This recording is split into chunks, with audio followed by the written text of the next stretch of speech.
Coco and Teal. Welcome to another episode of Coco and Teal Speech Therapy. I'm Teal, this is Coco. Here in New Mexico, we just received a new mandate from the governor last week, removing the option of in-person services again due to COVID-19.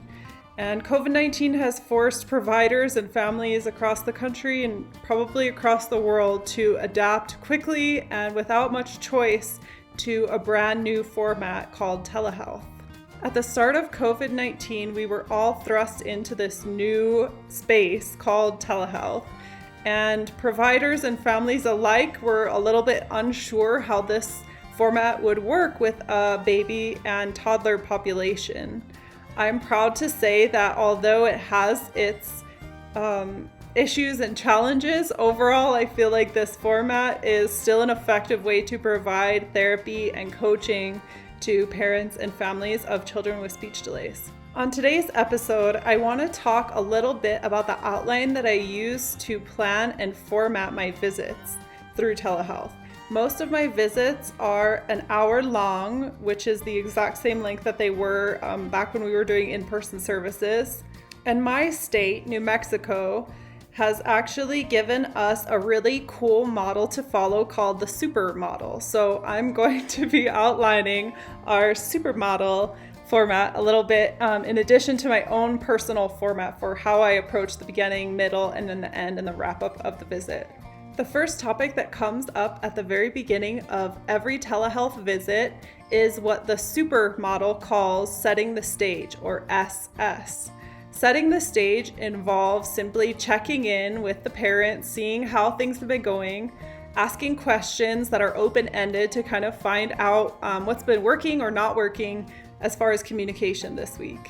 One of my favorite questions to ask when I am setting the stage is, what has been your most challenging communication situation this last week? Or what was an example of something your child did this week that really impressed you in their ability to communicate? After I've checked in with the parent, my attention and the parent's attention turns a little bit more to the parent's direct interaction with the child.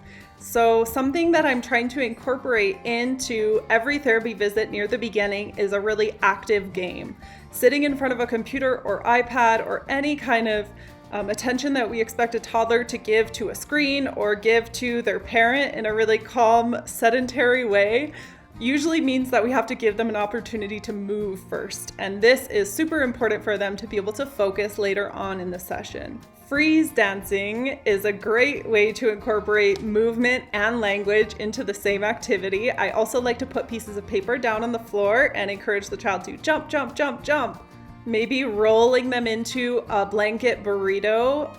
All of these activities are really helpful for kids that have sensory needs, but children in general need to move before they can sit still.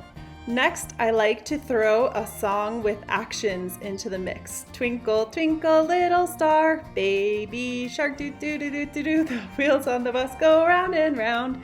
These songs with actions work on social skills, receptive language, expressive language, sequencing sounds or syllables, so many things. So I love incorporating a fresh song to inspire parents and to entertain children into almost every visit. Next, I might ask parents to find a book. Books and the frequency of reading with your children has been shown to be one of the biggest predictors for later language mastery. So I find that encouraging parents to take the time to look through a book and practice their skills interacting with books with their child during a therapy visit is really helpful in carrying this activity over outside of therapy. So I love to take a few minutes to either have the parent find a book. I also have a few books in my office that I can hold up to the screen, and occasionally I've used YouTube read-alongs in this situation.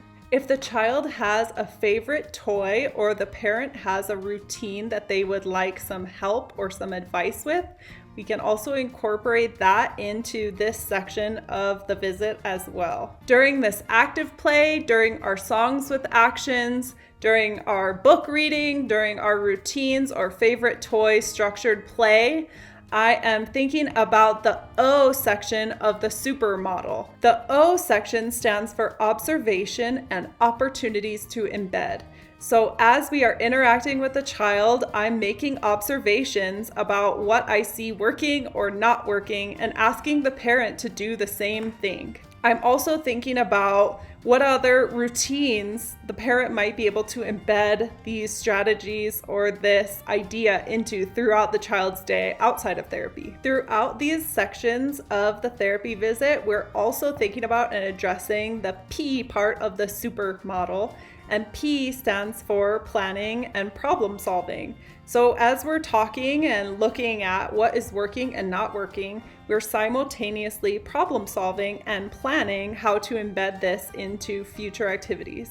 To wrap the therapy visit up, I'm thinking about the R section of the supermodel. R refers to review and reflect.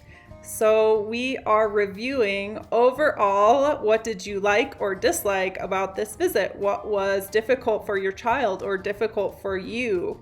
And kind of synthesizing all of the things that we talked about, reviewing the strategies that we used, reviewing the situations where the parent planned to carry over some of the strategies into their everyday life.